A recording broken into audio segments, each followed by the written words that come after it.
이거는 대표님이 아무리 좋은 의도를 가지고 있고 고객한테 아무리 좋은 피드백을 받아도 사업이 종속이 될 수가 없어요.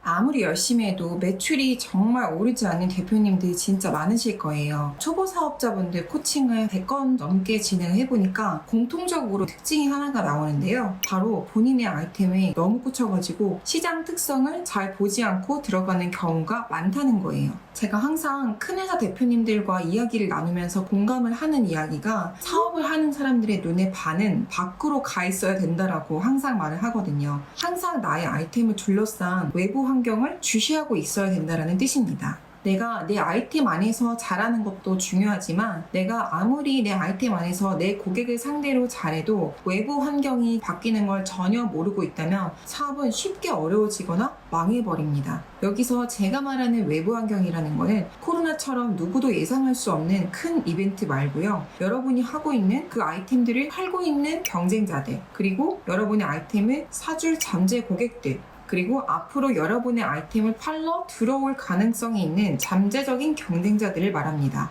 잠재 경쟁자는 너무 어렵고 먼 훗날 얘기니까 차치하고서라도요, 최소한 지금 내가 파는 아이템을 파는 경쟁자들과 나의 잠재 고객에 대한 파악은 되어야 되는데 대부분의 초보 사장님들은 전혀 파악을 안 하고 계신 경우가 굉장히 많더라고요. 그래서 오늘은 제가 발볼이 넓거나 발 모양이 독특한 분들을 위해서 수제화를 만드는 브랜드 케이스를 통해서 여러분의 사업 문제를 푸는 방식을 한 번쯤 생각해 볼 수 있는 내용을 드리고자 합니다. 일단 이번 케이스는 미리디의 10주년 기념으로 스폰서를 받아서 제작을 되었고요. 스폰서를 받았다고 해서 제가 영상 내용을 대충 했다거나 여러분한테 도움이 안 되는 광고 영상으로 만든 건 절대 아니고요. 미리디는 최대한 좋은 콘텐츠로 만들 수 있도록 많이 배려를 해주셨기 때문에 미리디에서 준 도움은 중간중간에 노출을 하도록 하고 여러분에게 도움이 될 수 있는 내용으로 구성하겠습니다. 일단 이 사연자분과 통화를 먼저 해보았습니다. 대부분의 스마트 스토어 하시는 분들과 비슷하게 이 대표님도 매출 고민이 있으시더라고요. 여보세요? 여보세요? 네네. 수제화에 대해서 저도 잘 모르고 선택을 했다가 장인들이 한 땀 한 땀 이렇게 정성들을 만드는 제품이기 때문에 메리트가 있을 거라고 선택을 했다가 발볼이 많이 넓거나 무제어증 같은 발 변형이 많더라고요. 그런 분들이 구두라는 신발을 아예 포기하고 살더라고요. 그러는 와중에 저희 어머니도 발에 대한 안 좋은 증상이 있어서 구두를 안 신고 계셨고 와이프도 발볼이 넓어서 편한 운동화만 신고 다니더라고요. 고객님 한 분 한 분 맞춤 제작을 해드리면 가격이 비싸요. 뭔가 새로운 제품도 계속 개발하고 싶고 디자인적으로 좀 예쁜 거 하고 싶은데 공장들 이 장인분들께서 고집이 워낙 세세요.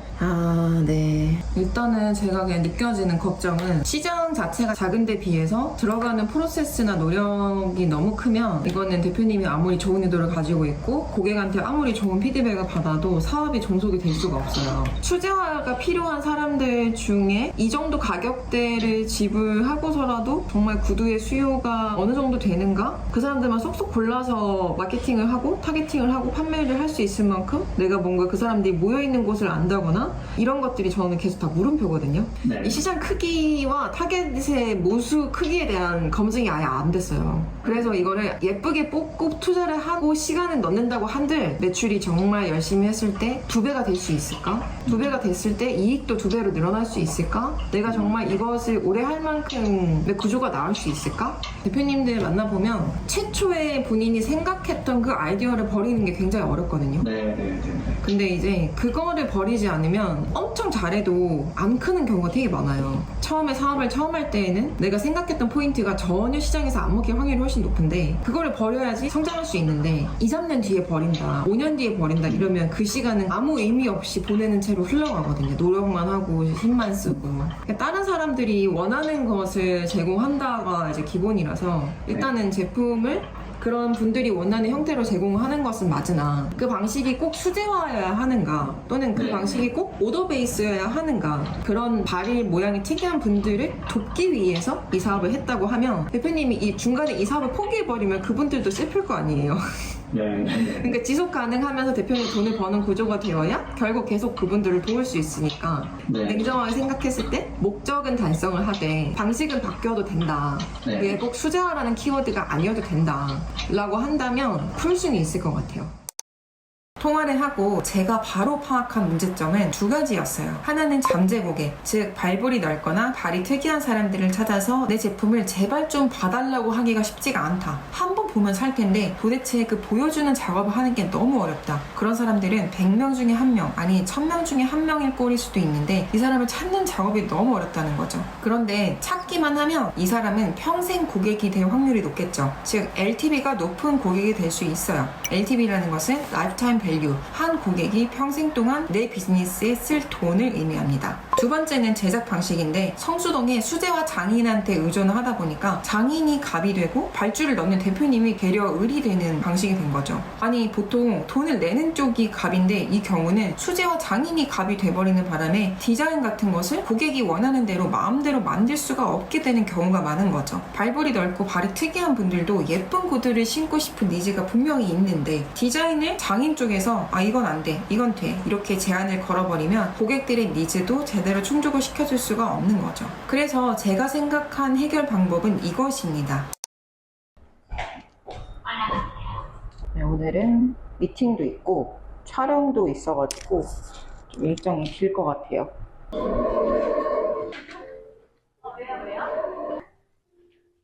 안녕하세요. 네, 대표님 반가워요. 네. 실물이 훨씬 미남이시네요. 정말 최선을 다하면 매출이 어느 정도까지 오를 것 같아요? 3배는 더 올지 않을까? 한 달에 300조? 네. 스케일업을 대표님이 3배 보셨는데 저는 뭐 한 10배까지도 갈 수 있지 않을까 생각은 들어요. 타겟이 적은데 한 번 우리와 나라를 인지해서 신발을 신고 만족을 하고 나면 분명히 재방문을 한다는 말이죠. 한 번 그 고객을 잡기만 하면 그 고객의 기대 매출이 그 고객이 평생 동안 신발을 사는 횟수만큼을 기대할 수 있는 거죠. 제 생각에는 사람들을 모으는 활동이 굉장히 중요할 것 같거든요. 그래서 네이버 카페 같은 데서 어떤 발의 특수한 모양 때문에 기성 신발을 신을 수 없는 사람들이 일단 카페에 모아가지고 발볼이 넓은 사람들을 위해서 이번에 겨울 부츠를 만듭니다. 라고 했을 때 수요가 예상되지 않기 때문에 오더 베이스로 수제화를 하나하나 만들어야 되기 때문에 운영 공수도 많이 들고 원가가 높은 겁니다. 이게 1000명만 모여 있어도 공급 물량이 1000명 중에 300명만 나와도 생산을 해볼 수 있는 거죠. 그게 이제 처음에는 300건이어도 이 공부 때문에 카페로 유입되는 사람들이 있을 거고 입소문 나고 2-3,000명만 확보해도 대표님의 가족이 먹고 살 수 있을 정도의 수익은 충분히 확보가 될 것 같다. 이 생각이 들었거든요. 핵심적인 비즈니스 모델 해결 방법은 커뮤니티를 만드는 것이고 유입이 되었을 때 이탈하는 사람들이 되게 많을 거란 말이에요.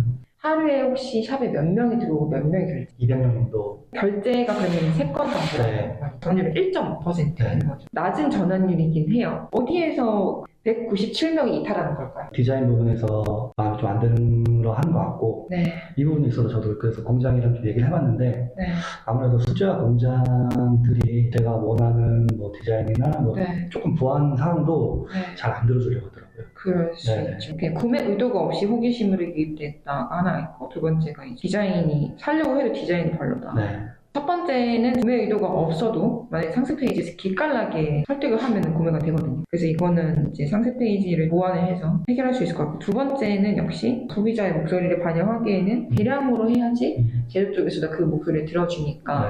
결국은 두 번째 디자인 문제는 대표님이 고객을 모으는 풀이 필요하고 유일한 방법이라고 생각이 들거든요. 공동구매가 첫 회차에 뭐 20켤레, 30켤레밖에 안 들어올 수도 있어요. 근데 꾸준히 해야지 사람들이 오히려 신뢰를 갖고 들어오지 처음에 이제 20-30켤레밖에 안 된다고 진행을 안 해버리면 안 되거든요. 시작은 미약하지만 끝은 창대하리라 이 느낌으로 꾸준히 하시면 나중에는 물량 소화 못해서 못 파시는 상태가 될 수도 있을 것 같아요. 인스타그램 피드는 대신에 그렇게 하면 안 되고 네. 일하는 모습, 출고량, 뭐 공동구매했을 때 택배박스 쌓인 거 순전히 대표님이랑 개발 스토리 만들어가서 팬심을 자극하는 쪽으로 가야 되고 문제를 해결했다라고 하는 거는 인스타그램에서 보고 싶진 않은 것 같아요.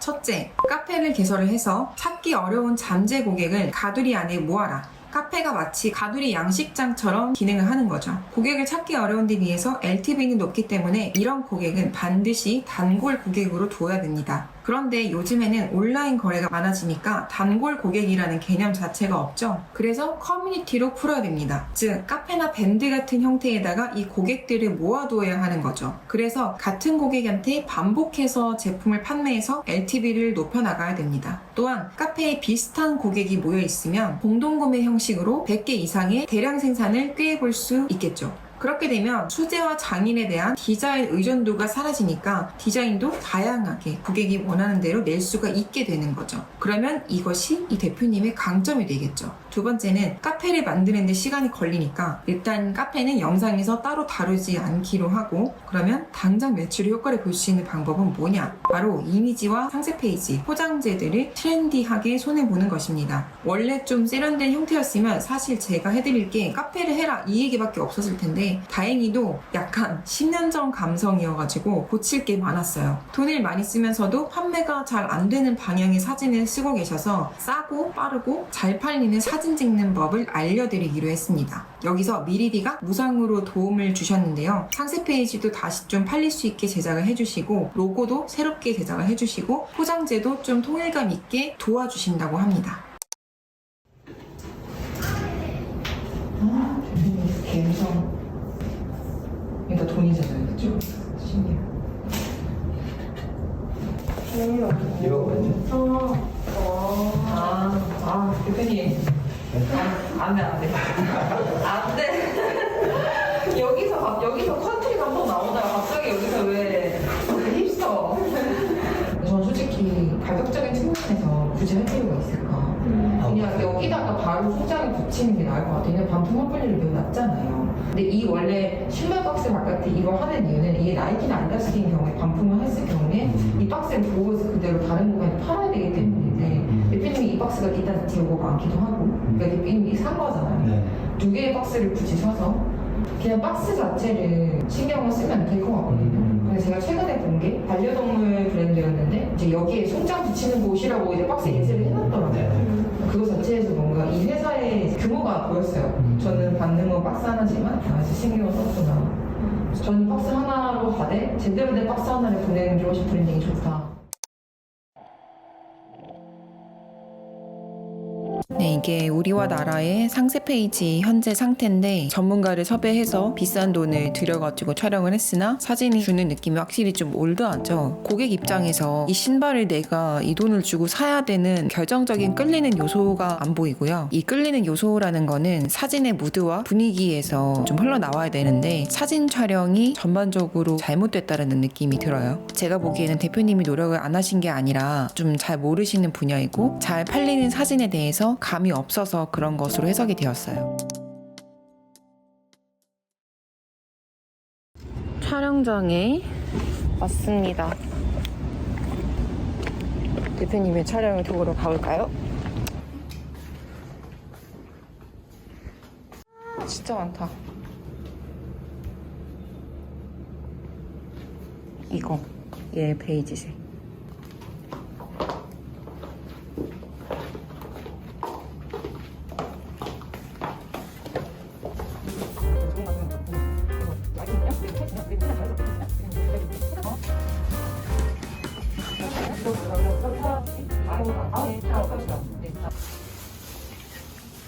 잘 찍으시는데요?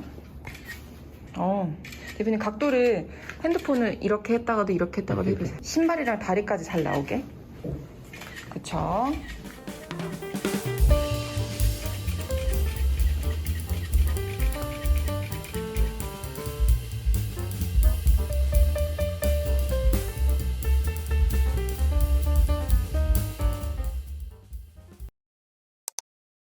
사진을 쉽고 빠르게 찍을 수 있는 중요한 팁을 얻었고, 그게 뭐예요? 쉽고 빠르게 찍는 팁? 많이 찍는다. 많이 찍는다. 1초에 한 장 이상 찍는 것 같아요. 1초에 2장. 네네. 1분에 120장. 네네네.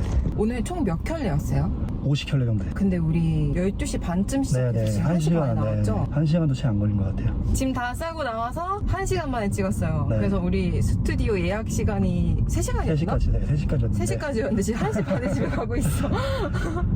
이전에는 사진은 어떻게 찍었어요? 아는 동생 불러서 한 켤레 찍을 때만 해도 막 10분 정도 걸린 것 같아요. 그때는 그럼 뭘로 찍었어요? DSLR로 찍었어요? 그때 미러리스로 찍었습니다. 미러리스. 네네. 오늘 뭘로 찍었죠? 오늘 핸드폰으로 쉽게 찍었습니다.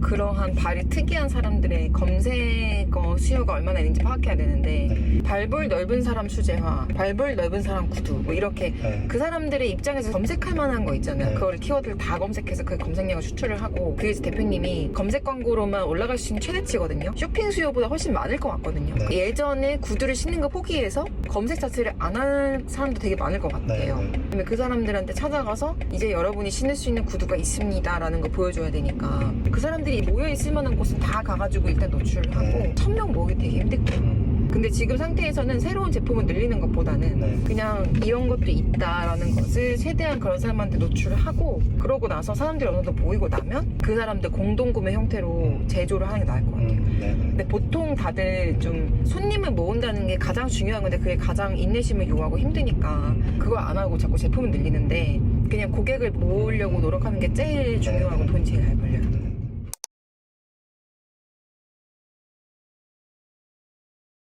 코칭이 끝난 우리와 나라 스마트 스토어에 제가 검사를 하러 들어왔는데 이전보다 확 달라진 걸 느끼실 수가 있죠. 한눈에 봐도. 일단은 사진이 바뀌었기 때문에 샵의 전체적인 분위기가 확 바뀌었어요. 아직도 사실 이런 사진들은 찍지 못하셔가지고 올드한 느낌이 남아있는데 이렇게 자연광 스튜디오에서 아이폰으로 자연스럽게 찍는 것이 훨씬 구매 전환에도 더 좋아서 이렇게 찍는 거를 제가 추천을 드려요. 제가 브랜드를 할 때에도 포토그래퍼가 사진을 찍긴 하지만 제가 옆에서 촬영 과정이나 모델이 자연스럽게 있는 모습들을 아이폰으로 찍어서 인스타그램에 올리고 그 이미지를 그대로 광고에 태웠을 때 오히려 포토그래퍼가 정식으로 찍은 사진보다 광고 효율이 훨씬 좋게 나오는 경우가 굉장히 많았어요. 대표님이 사진에 대해서 잘 이제 모르시다 보니까 전문가한테 그냥 돈을 주고 맡기는 것이 최고다라고 생각하셔서 맡기셨는데 오히려 그게 트렌드에 뒤처지는 결과를 낼 수도 있어서 사실은 자연광 스튜디오에서 이렇게 간단하게 찍는 걸 알려드리는 거는 정말 이 컨설팅의 거의 핵심적인 내용이었다고 생각을 해요. 지금 이 사진을 보시면 이것도 사실 그 촬영날 그 옆에 바닥에 놓여있던 소파에서 그냥 핸드폰으로 빠르게 휙휙 찍고 넘어간 건데 이게 이렇게 잘 쓰일 줄은 모르셨겠죠, 대표님도.